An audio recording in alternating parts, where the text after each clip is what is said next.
Hello everybody, my name is Python and welcome back to another episode here of Minecraft Survival from Python's World. Yep, you are spotting that correctly in my hotbar. I am now down to apples for my food source. So today, I think we need to do just a little bit of a something about our food situation. Maybe it's high time we make ourselves a large farmland area, huh? Before we get on with doing that though, I have 50 levels to my name, and we got ourselves a bunch of diamonds that we grabbed ourselves in the last episode. So, let's kick things off with a nice enchanting session. So here we are with Unbreaking on a book. That's a good start. Efficiency 4 on a pickaxe? Sure. Oh, look at that. Oh, what a start to the episode. Bane of Arthropods 5? Ordinarily, I would skip over this, but you do not see tier 5 enchants very often in the enchant table. So do you know what? In what is quite possibly a Minecraft first for me, except it probably isn't, my memory might be deceiving me. I have been playing this game for nearly 15 years at the end of the day, but still, the fact of the matter is this. I don't usually do this. We have a Bane of Arthropods sword. If we ever manage to make ourselves a spider farm, oh man, this thing is going to tear them to shreds. Sweeping Edge 3. Yep. Oh my word. Wow. Okay, the game has just gone large for us here. What a sword! We combine all these three together, we're going to have ourselves quite possibly one of the greatest undead slaying swords of all time. Unbreaking 3 is always a risk, but we'll go ahead and do it. Let's see what we have. Hey, another workhorse shovel. And here we are with a little bit of silk touch guaranteed. Question is, do we want silk touch on a pickaxe or a shovel first? I do like having the ability to grab grass blocks, but I also enjoy the ability to pick up stone directly and then make, you know, stone bricks and such with it. You know what? I think we're going to go with the pickaxe. Hey, all right, a little bit of efficiency as well. Don't mind if I do. Next up, we have sharpness 4 for a sword, and it's by itself. All right, so here we are. Silk touch guaranteed on only a tier 2 enchant. So actually, we can grab that right now. If we were to combine these two shovels together, we would have ourselves a very nice silk touch efficiency shovel. Time for a little bit of combining work at the anvil, I think. Swipe 5, sweeping edge 3, knockback 2. Very nice. And then to add Unbreaking onto it costs only 4 levels. And then after that, probably only mending is required, I think. And there we are with 10 levels. That should allow us to make our nice Silk Touch Shovel of Epicness. And next up is an Efficiency 5 Silk Touch Unbreaking 3 pickaxe costing 12 levels. So, looks like a little bit of skeleton grinding is in order. So, while we're waiting for the skeletons to pile in, it gives me an opportunity to say a massive thank you for all of your lovely support throughout this series. Of course, if you want to continue supporting these episodes and indeed the channel, I'd really appreciate it if you'd consider dropping a like. And if you're new around here and you don't want to miss out on my future Minecraft videos, hit that subscribe button with those bell notifications turned on. Wait, I've just realized something. Why don't we just like grab out all of the enchanted gear we're slowly but surely gathering up for ourselves and grab ourselves some levels this way as well.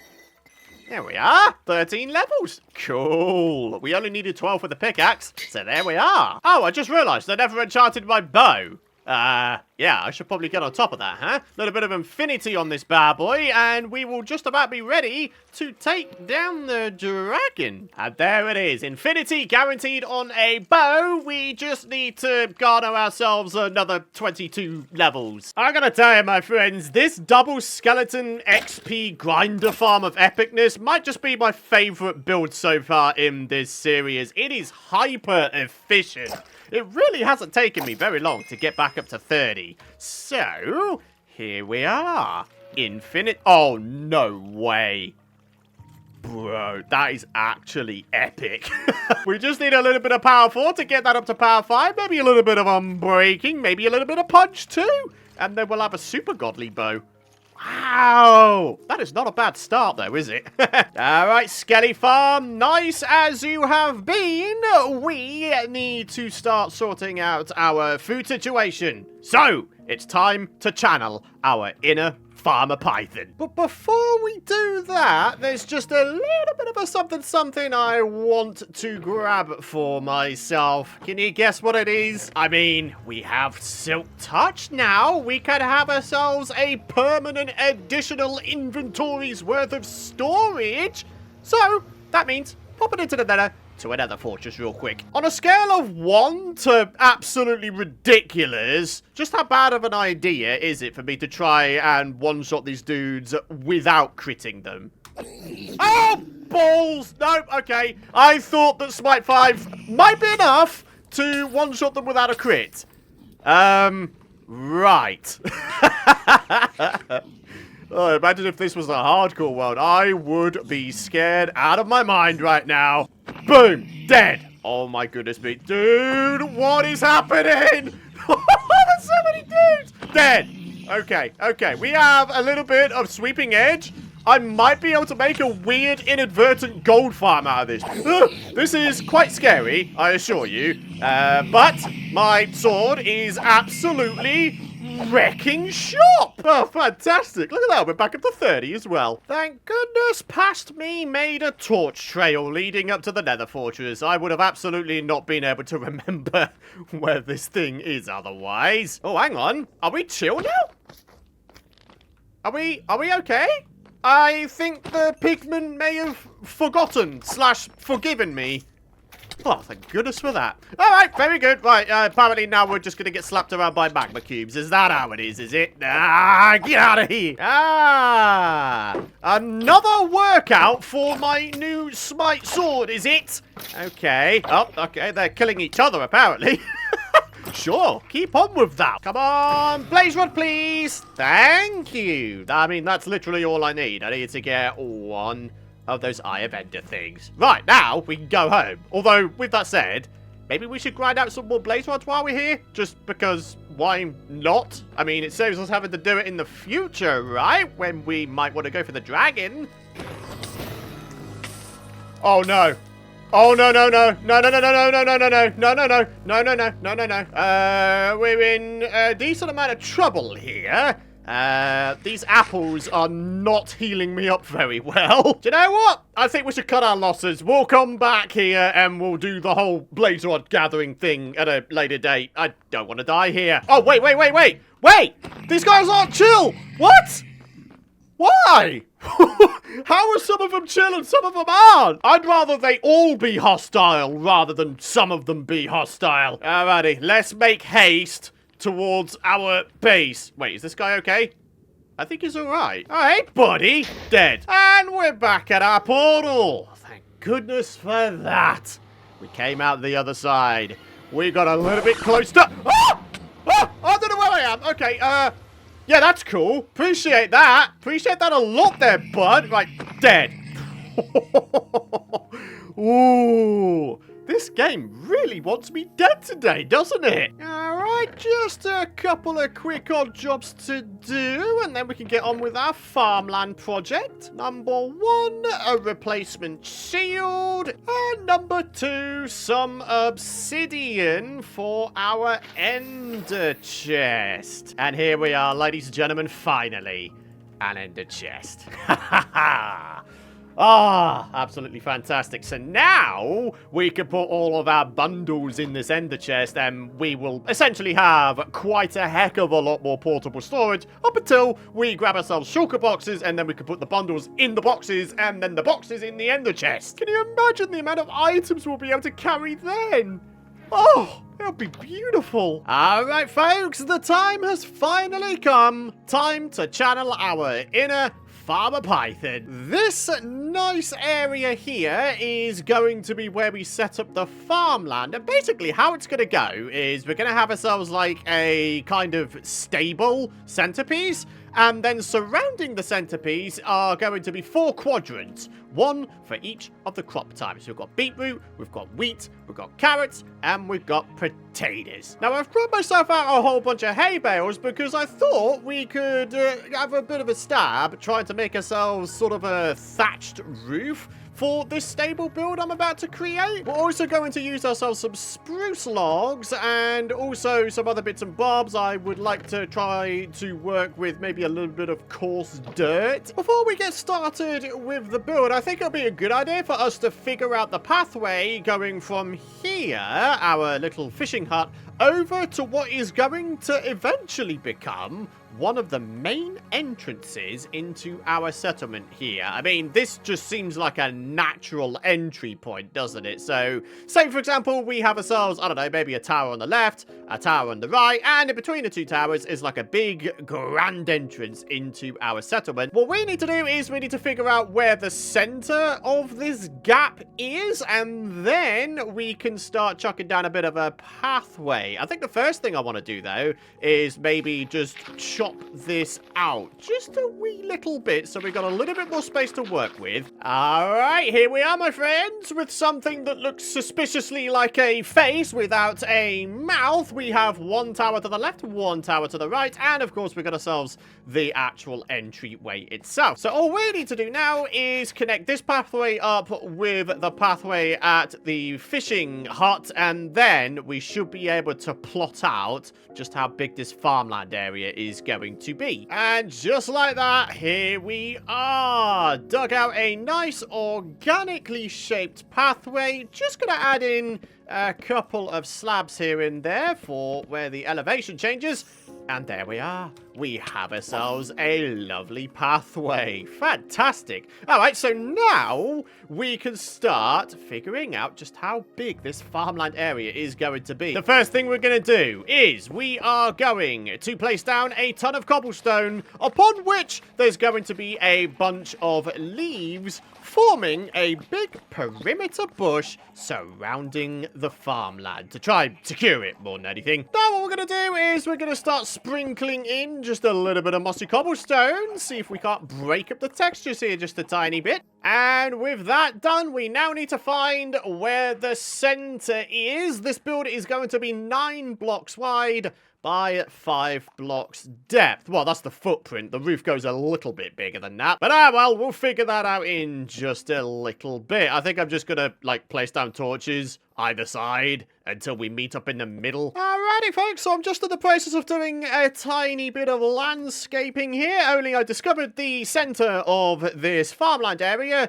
is sort of sunken into the ground a little bit. So let's go ahead and have the eventual stable build on nicely raised up land. There we are. We have the center area figured out. Now we can start figuring out the footprint of the build itself. So here we are with the footprint of our little farmer's stable. We're now going to add in the floor, which is just basically going to be a combination of coarse dirt and regular dirt in here. Now we're going to add in some fences, which are also going to act as supports for this build. Going along the left here, we're going to have ourselves like a nice little sort of ring kind of deal. And I've run out of fences. You came super prepared, didn't you? Well, actually, I joke. But no, we're looking kind of okay. Aside from the fact, apparently, I still don't have a crafting station in my workstations bundle. I don't know how that keeps happening. You see, a lot of people, and even me, usually wind up with a ridiculous amount of crafting tables on their person because they leave them all over the freaking shop. But no. Quite the opposite right now with me. I don't have enough of them. Anyway, the fences have been placed down. We're going to put ourselves down a couple of lanterns just to add a little bit of lighting to the area. And now we're going to start going at it with the hay bales for the roof. Now, unfortunately, I am pretty sure we don't have enough hay bales to do this entire roof. However, the roof isn't entirely going to be made with hay bales. We want to have ourselves kind of like a slightly sloped roof, and the way we're going to achieve that, and this might seem a little bit peculiar to some of you folks, but when you see it in action, you'll think, oh my word, that's amazing. we are going to go grab ourselves some bamboo for some bamboo slabs. The shade and color of bamboo is actually very similar to that of the hay bales. So yeah, they should work very, very nicely together. The good news is we have a jungle not a million miles from our base area here. So let's head on over there. Let's grab ourselves some bamboo. Hey, check this out, my friends. This is kind of cool. This is actually an addition in one of the more recent snapshots for the 1.21.5 update.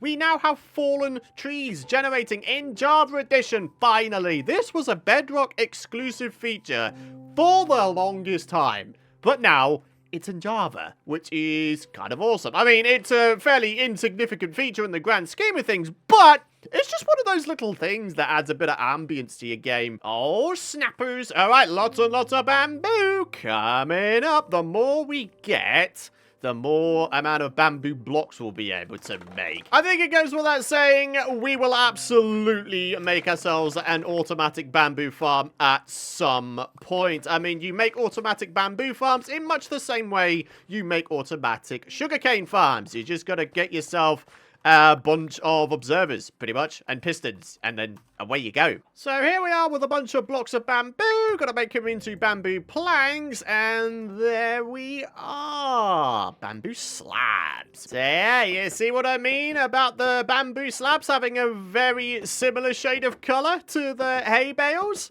I think they work really, really well together. Yeah, we don't have enough hay bales. The good news is, though, because we have a double skeleton farm now, we can simply grab ourselves a bunch of bone meal, force grow into existence a whole bunch of wheat, and therefore be able to make ourselves some more hay bales real nice and easy like. I'm so happy that we have this skeleton farm. I mean, just look at all the bones we have now. Fantastic. So there we go, folks. It's wheat growing time. And here we are, demonstrating the power of dual-wielding bone meal on your main hand, a seed in your offhand, and there you go. Continuous crop growing. So how many blocks do we actually need? I think it is 9, I'd like to say. Oh, we can make 12. Cool! And there we are. I'd say that's a pretty decent looking sloped roof. Although with that said, there's a little bit of weirdness going on. Let's go ahead and add some slabs in there. And a couple over here, just so it encases the fences a little bit more. And now, check it out. We got a bunch of space on the inside here. All right, folks, time for a little bit of sheep dyeing so we can get ourselves a couple of beds. So when it comes to farmer villagers, which are the villagers that will reside in this place, naturally, they can only purchase a maximum of 2 types of crops. So what that means for us is we need to have ourselves 2 farmer villagers. We need to have 1 farmer villager buying things like wheat and beetroot, and then the other villager needs to be buying the potatoes and carrots. And then, yeah, no matter what we pick up here, it can be sold to make emeralds and get a little bit of XP. So here we are, a couple of composters, and the rest of the space in here can be randomly filled up with little bits of greenery here. I thought that'd be a nice way to go. There we are. Make it look just a teeny tiny bit overgrown at the very least. And then finally, a lantern right there.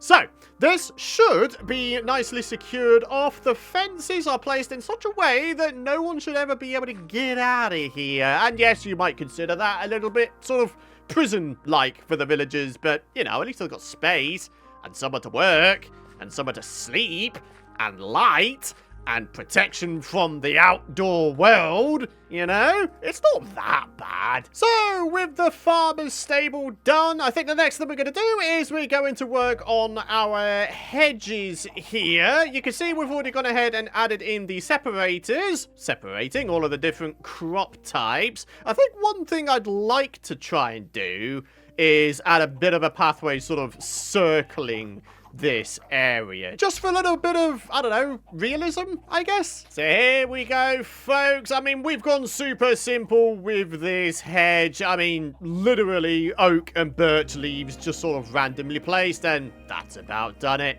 It's nicely closed off this area. So, on to the pathway next, and then I'm thinking we hide a bunch of water sources, and then we get on with tilling the ground and getting some crops planted. All right, here we are. I mean, that was super easy and simple. Now, for the water sources, we just need to remember that water can moisturize up to 4 blocks away. So if we're smart about this, we should be able to have all of the area be moisturized while having minimal amount of water sources. So let's say we put one here. That's going to go all the way up until the separator here. And it's going to go all the way over here as well. And all the way over here. We need a water source for this little sort of bottom bit. I was genuinely considering, like, hiding one way under here. I mean, presumably that'll work. Place that in there. Place these back and then till all of this, and these should still wind up being moisturized. Yep, there we go. So there we are. Only 4 water sources required to fill in this entire quadrant. I mean, yeah, one of which is hidden, but still 4 water sources. That's all we needed. That's pretty good going. And of course, we can always go ahead and, you know, be smart about this. We can hide these water sources as well. Maybe we could have like a half slab, and then maybe on top of the half slab, maybe we could have some like little random builds like scarecrows and stuff. But I think that side of things will be saved for another episode. And here we are, my friends. Just like that, water sources have been placed down. All of the farmland has been tilled, and now we've got the fun part to come. Wait, what's going on here? That's supposed to be path. There we are. Yeah, so we've got beetroots, we've got wheat, we've got carrots, we've got potatoes, and a lot of bone meal. Yeah. I always forget, for whatever reason, it takes a heck of a lot more bone meal to grow beetroots over the other kinds of crops. I've never understood why that is, but, oh well. Again, thank goodness we have a double skeleton farm. Ladies and gentlemen, here we are. We've done it. This is the carrot quadrant. We've got the potato quadrant. We've got the beetroot quadrant. And finally, of course, the wheat quadrant. I can already think of several ideas for what I was talking about before, you know, with the smart water sources. I'm thinking we could maybe have some of these bee nests hosted upon some fences on top of some of the slabs. Maybe some of them can indeed be scarecrows. Maybe some of them can be lampposts, you know? If you folks have any other ideas as to what we could add to this farm to make it feel a little bit more farmy, a bit more alive perhaps, then do head down to the comments area. I'd be very interested in hearing your suggestions. For now though, my friends, that will wrap it up for today's episode. I am just about out of time, so let's wrap things up with the comment of the day. For today, the comment comes from Jetpack Buddha, who says, if you want, you can use powdered snow to turn the skeletons into strays, allowing for infinite slowness arrows. I love that idea. I am yet to do that for the first time as well. Dude, that could actually be such a boss idea. So, how would we do it? I think you need to get yourself a cauldron, allow that to fill up with snow, and then you take a bucket to it, right? And then you place the bucket of powdered snow on the floor, and then I think it forms a block. And then, yeah, these guys would indeed convert into strays. Maybe we could try that in the next episode. I mean, you know, slowness arrows, regular arrows. I mean, slowness arrows are going to be better at the end of the day. The only thing is, though, slowness arrows I don't believe will work with infinity.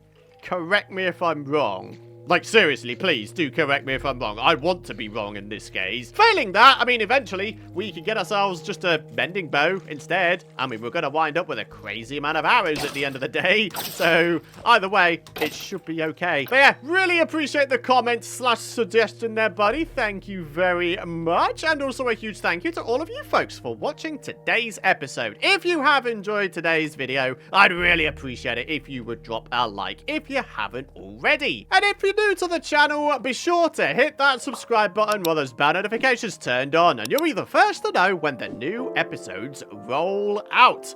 For now, though, thank you so much for watching. Do have yourselves a fantastic rest of your day. And I shall see you folks in the next episode. Bye-bye!